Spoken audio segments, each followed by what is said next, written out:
Malika typed the last word of her 1097th job application. Her fingers trembled, her lips whispered a prayer, and her heart carried the weight of rejection letters stacked higher than her rent bills. She didn't know if this was hope or desperation. What she did know, deep down, was that life owed her no kindness. Yet what awaited her in this final application was not just a job, but the truth that had been hiding in the shadows her whole life. The cursor blinked mockingly at Malika Johnson as she stared at her laptop screen at 11:47 p.m., the blue glow casting shadows under her tired eyes like war paint earned from 478 battles lost, but not the war itself. Her fingers hovered over the keyboard, trembling not from the cold that seeped through her apartment's thin walls, but from the weight of hope that had somehow survived every rejection letter, every unanswered call, every door that had been slammed in her face for the past 18 months. "Dear hiring manager," she whispered as she typed, her voice barely audible in the silence that had become her only companion. "I am writing to express my interest in the executive assistant position." The same words, always the same words, but tonight felt different. Tonight, the prayer she whispered before hitting submit carried the desperation of a woman who had sold everything except her dignity and the silver locket that hung around her neck, the only thing her mother had left her before she died. Malika had graduated summa cum laude from business school. She spoke 3 languages fluently. She had references that once meant something. But in a world that seemed to design to overlook her, none of that mattered. The laptop wheezed as it processed her application, the sound echoing through an apartment that had grown emptier with each passing month. First the television, $200. Then the microwave, $75. Last week, her bookshelf, the one that had held her dreams in the form of business journals and leadership books, had sold for $50 to a college student who reminded her of who she used to be. "Please, God," she whispered, clutching the locket between her fingers. "Just one chance. That's all I need, just one." The application submitted with a soft whoosh that sounded like another piece of her soul floating into the digital void. But something stirred in her chest, not hope exactly, but something stronger. Something that felt like destiny calling her name. She had no idea that application number 1097 would lead her to a truth so shocking, so poetic in its justice, that it would rewrite everything she thought she knew about her life, her worth, and the mysterious ways God answers prayers.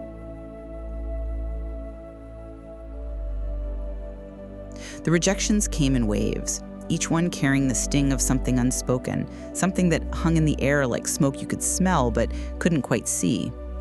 "We've decided to go with someone who's a better cultural fit," read the email that arrived 3 days after her interview at Morrison & Associates.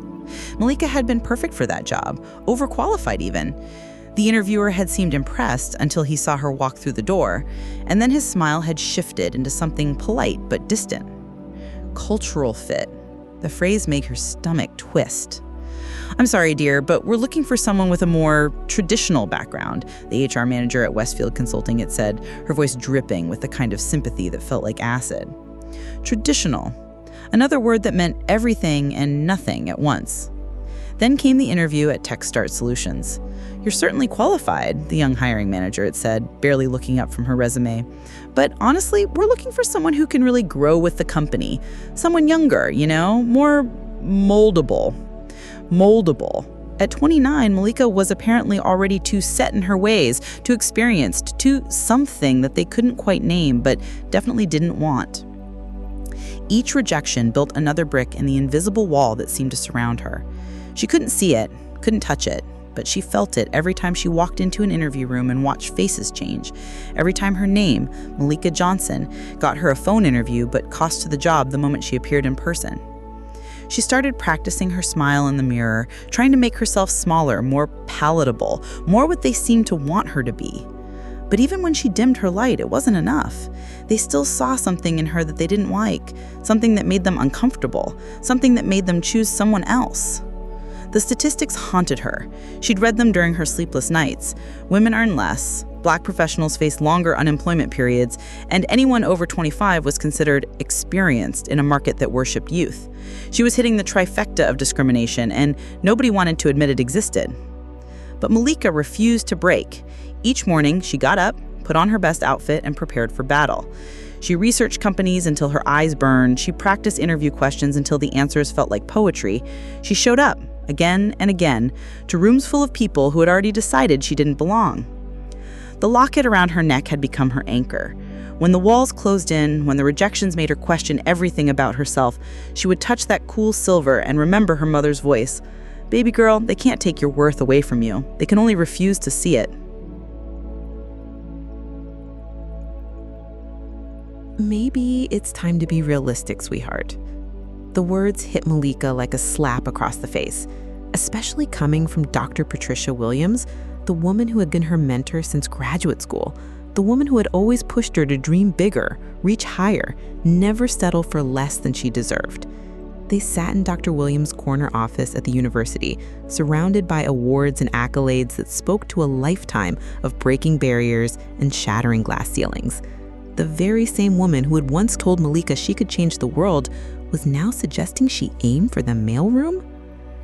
"I've been watching your job search for over a year now," Dr. Williams continued, her voice gentle but firm. "Maybe executive assistant positions are too ambitious. Have you considered administrative roles, reception work, something more attainable?" Attainable. The word sat between them like a loaded gun.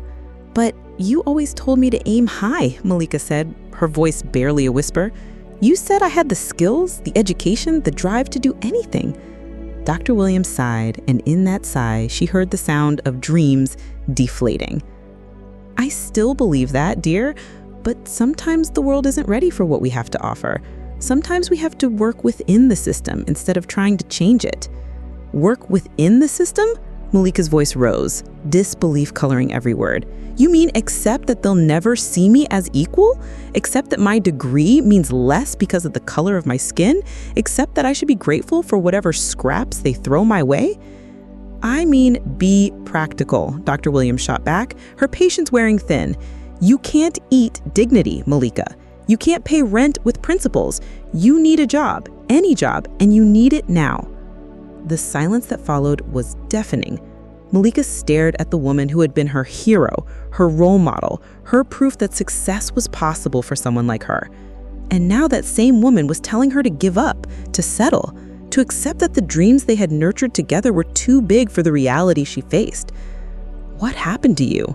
Malika asked quietly, tears threatening to spill over. "What happened to the woman who told me I could be CEO someday, who said I should never let anyone make me feel small?" Dr. Williams looked away, her own eyes glistening. "Life happened, sweetheart. The real world happened. And I learned that sometimes survival means compromise."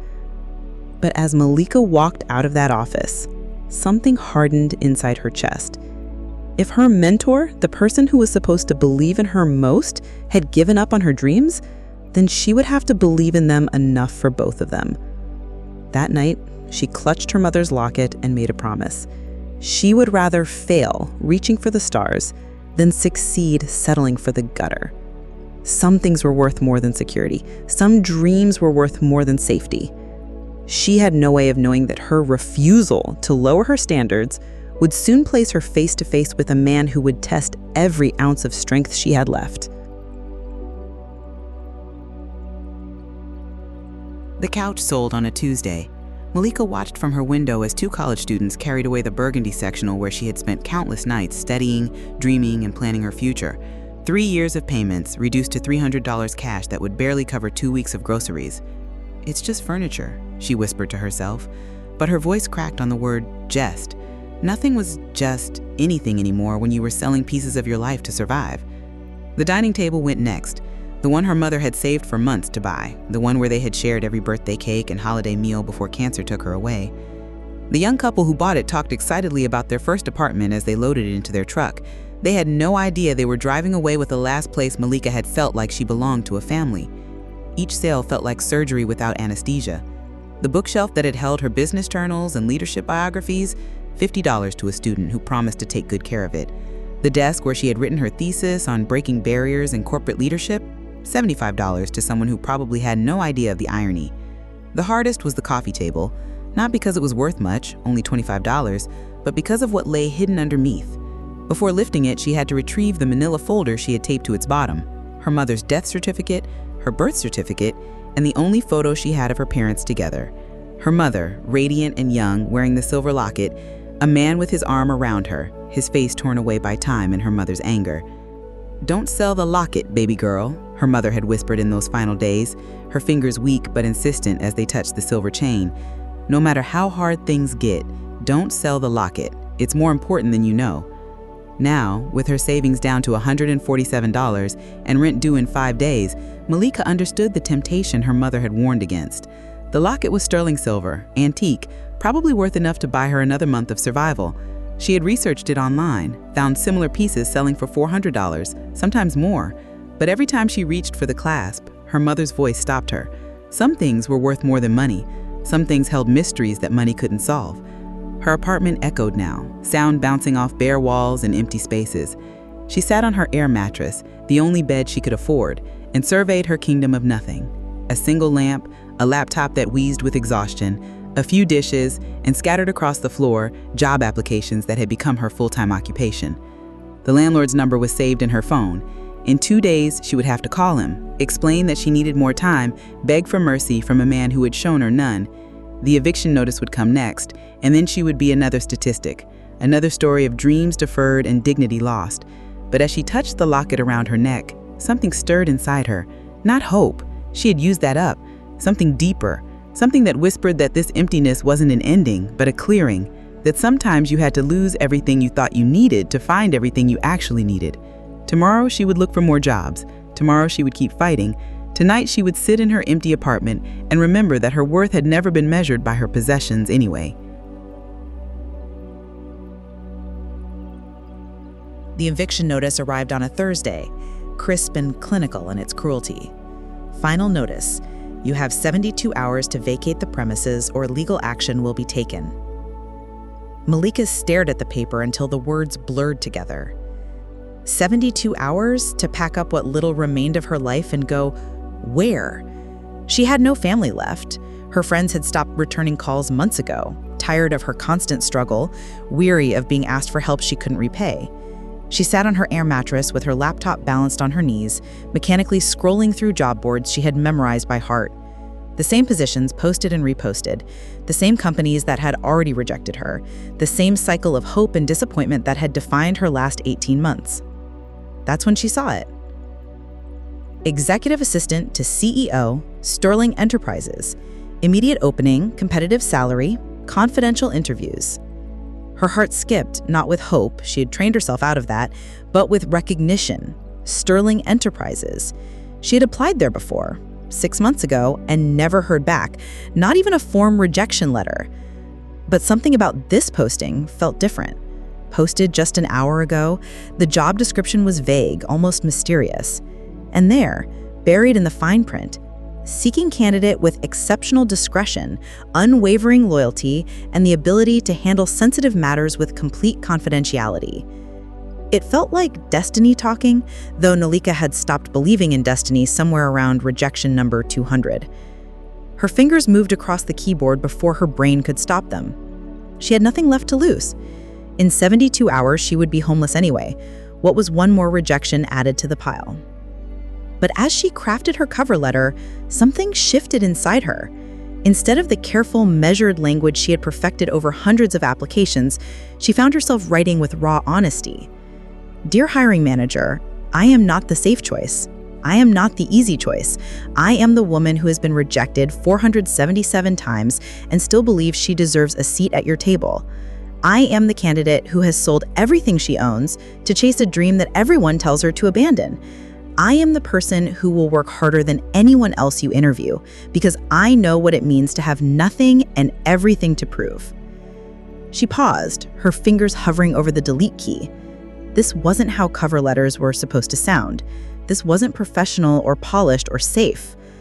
But safe hadn't worked. Professional hadn't opened doors. Polished hadn't paid her bills. She hit send before she could change her mind, then immediately closed her laptop and pressed her back against the wall. The air mattress squeaked beneath her, a sad soundtrack to what might be her last act of professional defiance. Outside her window, the city hummed with the lives of people who had jobs, homes, futures that made sense. Inside her empty apartment, Malika Johnson sat with a silver locket around her neck and a prayer in her heart, waiting for the universe to decide whether she was worth saving. The response came faster than any in her entire job search history. 18 minutes later, her phone buzzed with a text from an unknown number. Interview tomorrow, 3 p.m. Sterling Enterprises, 47th floor. Ask for Mr. Sterling. Come alone. No email, no formal invitation, no HR department pleasantries. Just an address, a time, and the feeling that her life was about to change in ways she couldn't imagine. The 47th floor of Sterling Enterprises felt like entering another planet, one where the air was thinner, the silence sharper, and power hung in the atmosphere like expensive cologne. Malika's reflection stared back at her from the polished elevator walls as she rose through the building's steel and glass spine. She had worn her best outfit, the navy suit she had been saving for special occasions, though lately, even interviews didn't feel special anymore, just necessary. The elevator doors opened to reveal a reception area that belonged in a museum. Marble floors that reflected everything, modern art that probably cost more than she had made in the last year, and a silence so complete it felt hostile. "Miss Johnson?" The receptionist's voice could have cut diamond. "Mr. Sterling will see you now." No pleasantries, no small talk, just a gesture toward massive double doors that opened as she approached, as if the building itself was breathing her in. The office beyond took her breath away, and not in a good way. Floor-to-ceiling windows offered a view of the city that made her feel like an ant looking up at giants. The desk was a slab of black granite that reflected nothing, gave back nothing, revealed nothing about the man sitting behind it. Nathaniel Sterling looked like he had been carved from ice and disappointment. Mid-50s, silver hair perfectly styled, eyes the color of winter storms. He didn't stand when she entered, didn't smile, didn't acknowledge her humanity in any way that mattered. "Sit," he said, and his voice matched his appearance, cold, sharp, used to being obeyed without question. Malika sat in the chair across from his desk, a piece of furniture that had clearly been designed to make visitors feel small. The psychological distance between them felt calculated, intentional, cruel. "Miss Johnson," he pronounced her name like it left a bad taste in his mouth. "Your application was, unusual." She waited for him to continue, but he seemed to expect a response. "I believe in honesty," she said finally. "Honesty." He leaned back in his chair, and something that might have been amusement flickered across his features. How refreshing. "Tell me, Miss Johnson, what makes you think you deserve this position?" The question was a trap, and they both knew it. Too confident, and she would seem arrogant. Too humble, and she would seem weak. She decided to walk the blade's edge between them. "I don't deserve anything," she said, her voice steady despite the tremor in her chest. "But I've earned the right to be considered. 4 years of honors in business school, 2 years managing operations for a nonprofit that doubled its impact under my leadership, and a work ethic that's been tested by 18 months of rejection and refined by necessity." Something shifted in his expression. Surprise, maybe, or recognition? 18 months unemployed, that's quite a gap. "What have you been doing with your time?" "Surviving," she said simply. "Learning what I'm made of. Discovering that my value isn't determined by who's willing to see it." For the first time since she entered, Nathaniel Sterling looked at her, really looked at her. His eyes swept from her face to her posture to the small details that most people missed. She saw the exact moment when his gaze landed on the silver locket at her throat, and something extraordinary happened. The temperature in the room seemed to drop another 10 degrees. Nathaniel Sterling's face went from cold to frozen, from distant to shocked. His eyes locked on the locket like it was a ghost come to life. "Where did you get that?" His voice was barely a whisper, but it carried the weight of thunder. Malika's hand moved instinctively to her throat, fingers closing around the familiar silver. "It was my mother's." The silence that followed lasted forever, and not nearly long enough. Nathaniel Sterling stared at the locket with the expression of a man seeing his past rise from the dead, and Malika felt the ground shifting beneath her feet in ways she couldn't understand. Something was happening, something that would change everything, and neither of them was ready for what came next. "Take it off." The words came out like a command, but Nathaniel Sterling's voice shook with something that sounded almost like fear. He had risen from his chair without realizing it. his hands pressed flat against the granite desk as if it were the only thing keeping him upright. "I'm sorry." Malika's fingers tightened protectively around the locket. No one had ever asked her to remove it. No one had ever even commented on it. "The locket," he said, his voice stronger now but no less shaken. "I need to see it, please." There was something in his tone that made her comply. Not the authority of a CEO, but the desperation of a man confronting something impossible. With trembling fingers, she lifted the chain over her head and placed the locket on the cold surface of his desk. Nathaniel Sterling stared at it like it might disappear if he looked away. Then, with hands that shook slightly, he reached for it. The moment his fingers touched the silver, his breath caught. "Oh God," he whispered, turning the locket over in his palm. "Oh dear God." There on the back of the locket were initials carved in delicate script. MS plus CJ forever. Initials that Nathaniel Sterling hadn't seen in 28 years. Initials he had traced with his finger the night before he walked away from the only woman he had ever loved. "Where?" His voice cracked. He cleared his throat and tried again. "Where did you say you got this?" "My mother." Malika was staring at him now, confusion and something like dread building in her chest. "She gave it to me before she died. She said it was the only thing my father ever gave her that mattered." The silence that followed could have stopped time. Nathaniel Sterling's hands shook as he opened the locket, and there, in the tiny frame, was a photograph that made his world tilt on its axis. A young woman with Malika's eyes and Malika's smile, radiant with the kind of happiness that only comes from believing in forever. "Celeste," he breathed, the name falling from his lips like a prayer or a curse. "Celeste Johnson." Malika's blood turned to ice water. "You knew my mother?" But even as she asked the question, she already knew the answer. It was written in the way his shoulders had crumbled, in the way his face had gone pale, in the way he was looking at her like he was seeing a ghost. "I didn't just know her," Nathaniel Sterling said, his voice hollow with 28 years of regret. "I loved her. I was supposed to marry her." He looked up at Malika, and in his eyes, she saw her own eyes reflected back at her.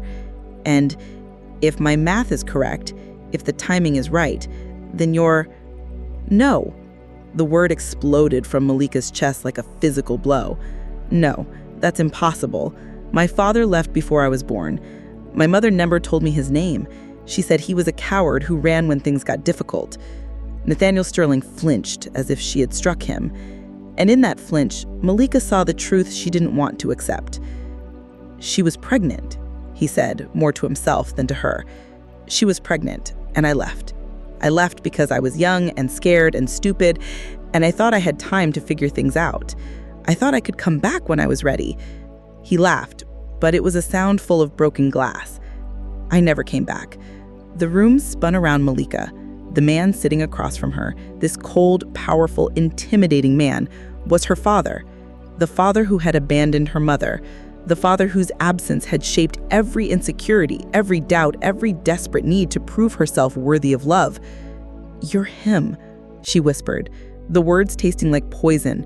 "You're the man who destroyed my mother's faith and love. You're the reason she died believing she wasn't worth staying for." And in that moment, the poetry of God's justice revealed itself in all its terrible, perfect symmetry. The daughter he had abandoned was sitting in his office, asking him for a job. The child he had run from was now the woman he had the power to reject or accept. The locket lay between them on the desk like evidence at a trial, its silver surface reflecting the fluorescent lights and the shattered pieces of two lives that had collided in ways that seemed impossible but felt inevitable.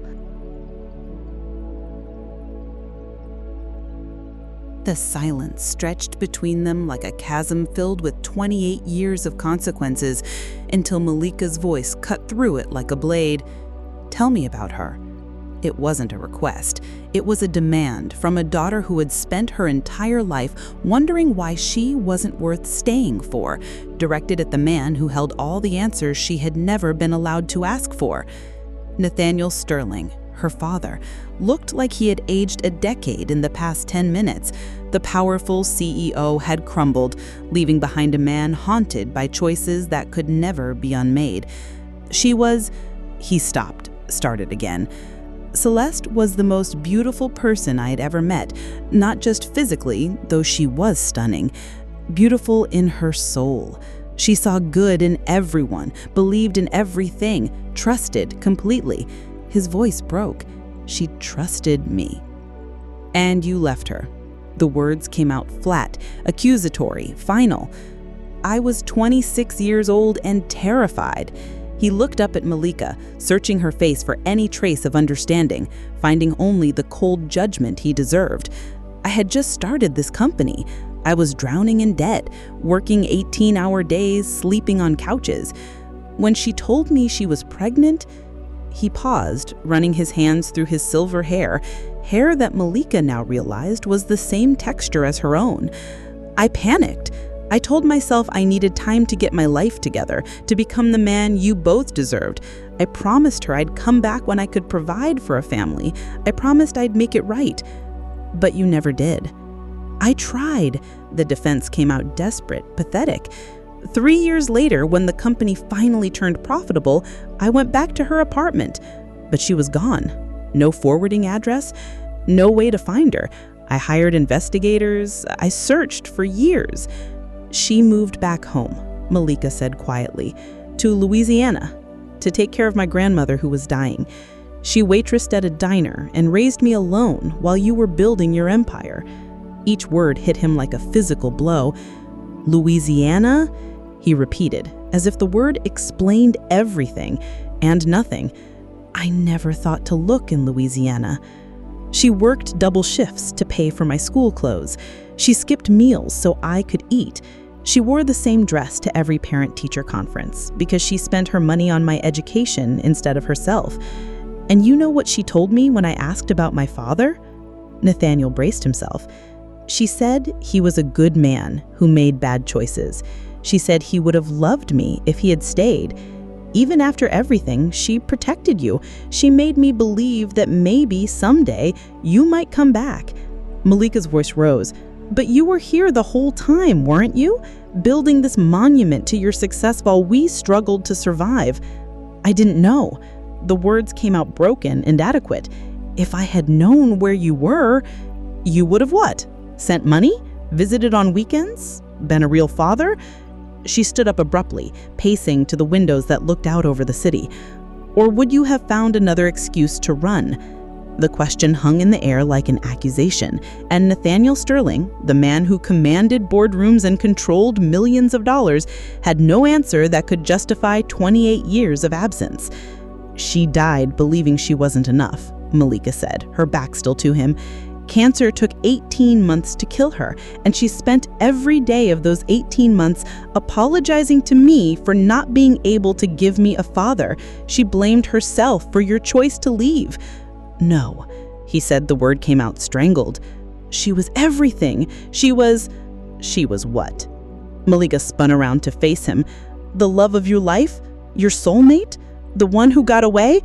Don't you dare romanticize what you did. You didn't lose her to fate or circumstance or bad timing. You chose to leave. You chose your fear over your love. You chose yourself over your family. The truth of it settled over Nathaniel like a lead blanket. Every justification he had built over the years crumbled under the weight of his daughter's words. He had told himself he was protecting them, providing for them, becoming worthy of them. But the reality was simpler and more damning. He had been a coward. I know, he said finally, the admission costing him everything. I know what I am, what I was. I've lived with it every day for 28 years. Good, Malika said, and the word cut deeper than any scream could have, because she lived with it too, every single day until the day she died. They stared at each other across the expanse of his office, father and daughter, stranger and stranger, two people connected by blood and separated by choices that couldn't be undone. What happens now? Nathaniel asked, his voice small in the huge room.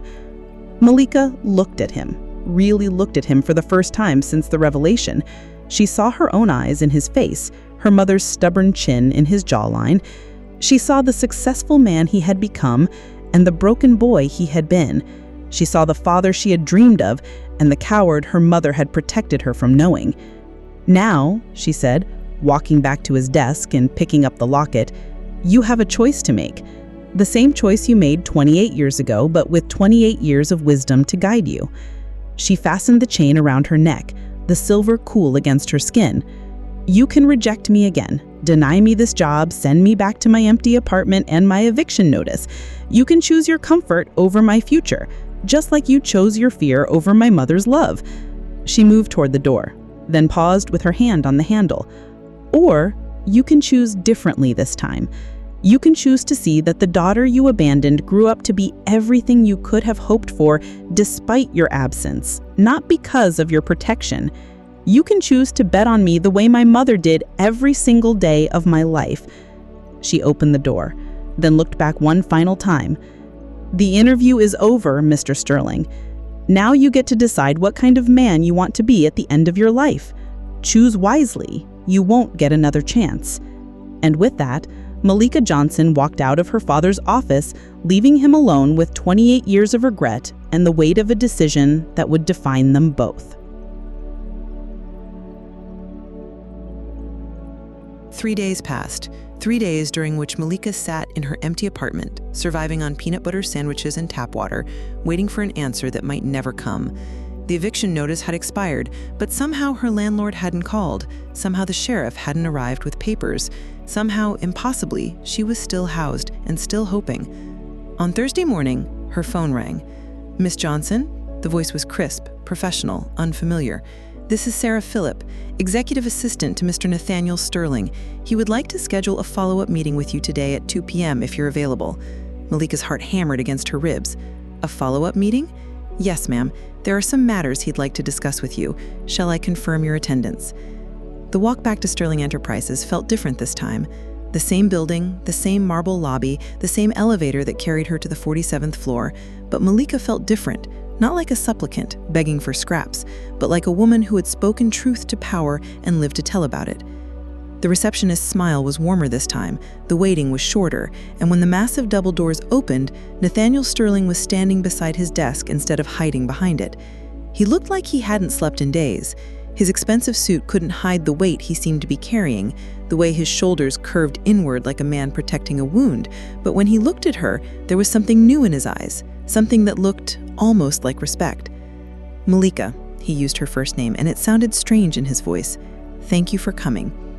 She sat in the same chair as before, but the power dynamics had shifted.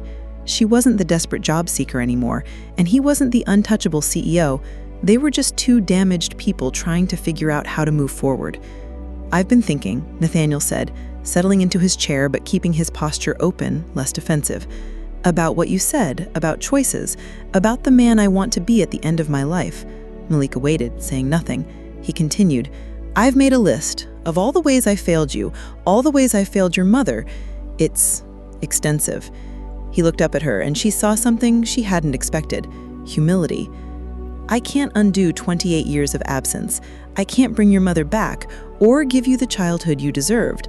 I can't make up for the birthdays I missed, the scraped knees I didn't bandage, the dreams I didn't encourage." His voice broke slightly. "I can't even ask for your forgiveness because some things are too big to forgive." "Then what are you asking for?" Malika's voice was steady, controlled. "A chance to do better.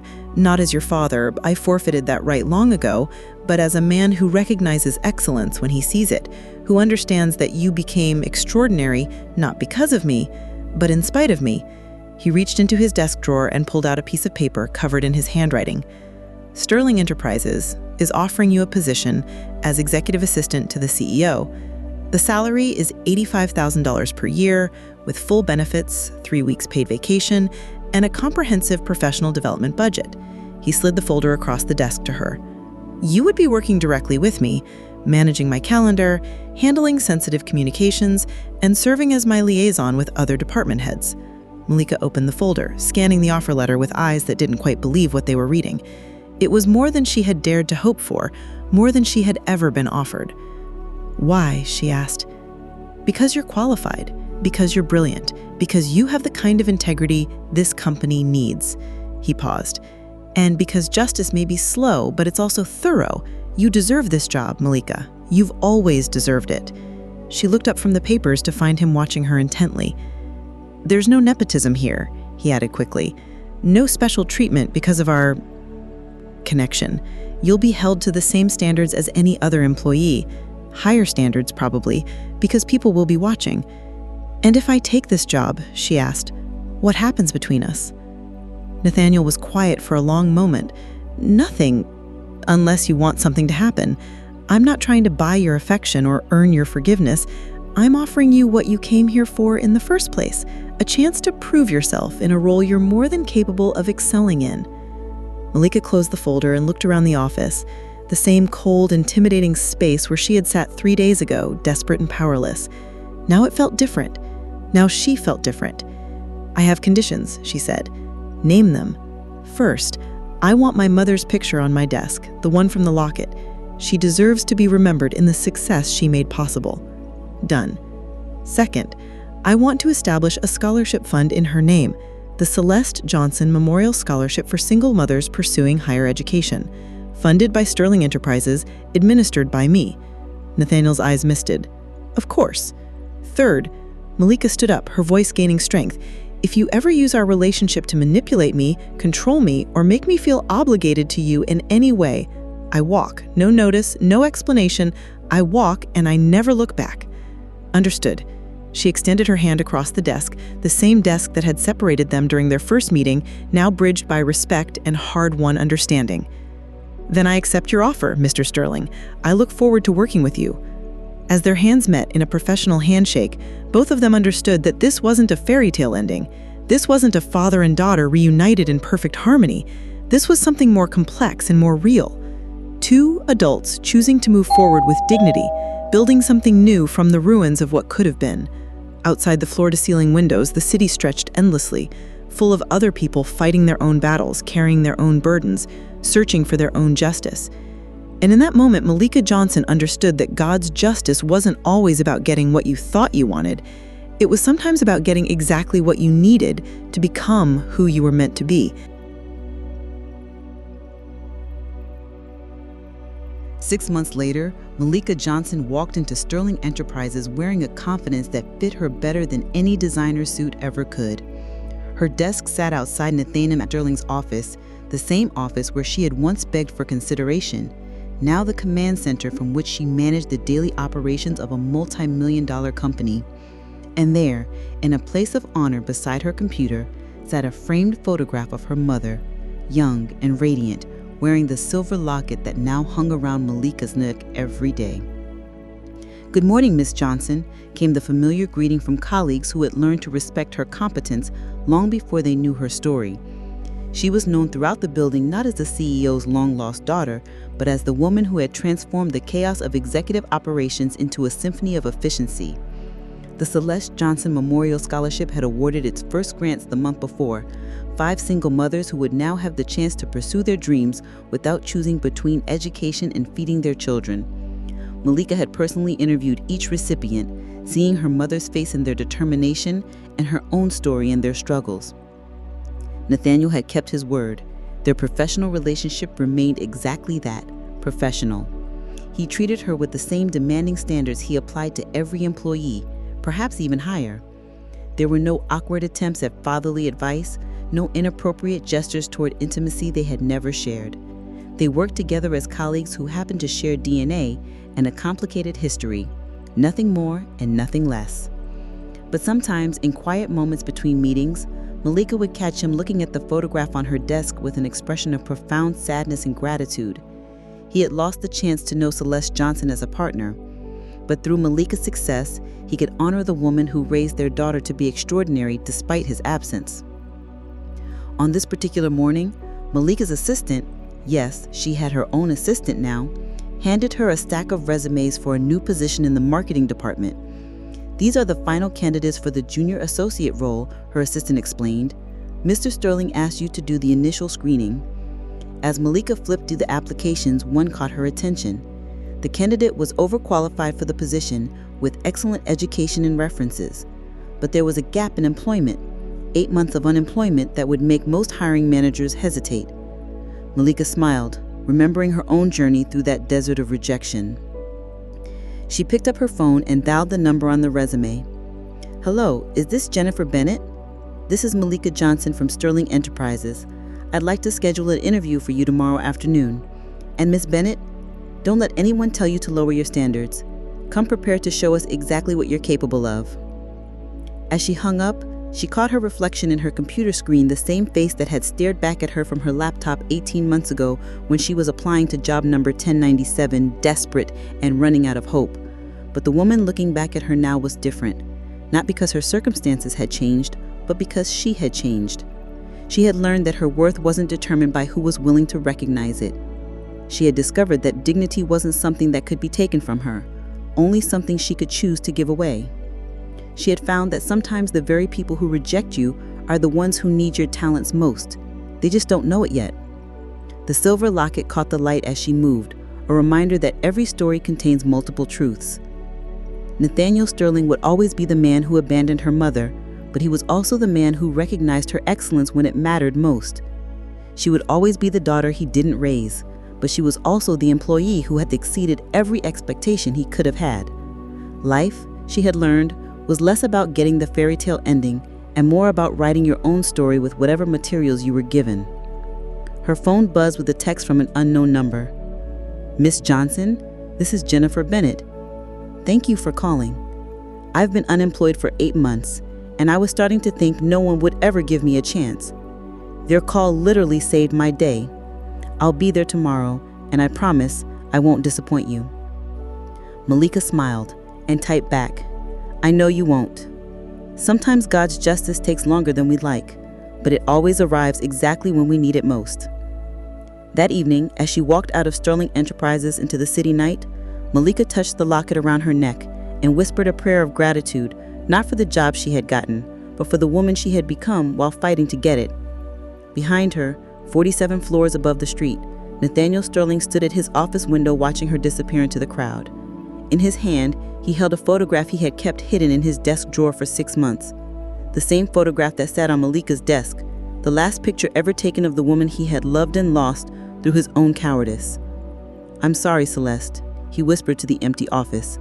"I can't undo what I did, but I promise you this, I'll spend the rest of my life making sure your daughter knows how extraordinary she is. It's the least I can do. It's the most I can do."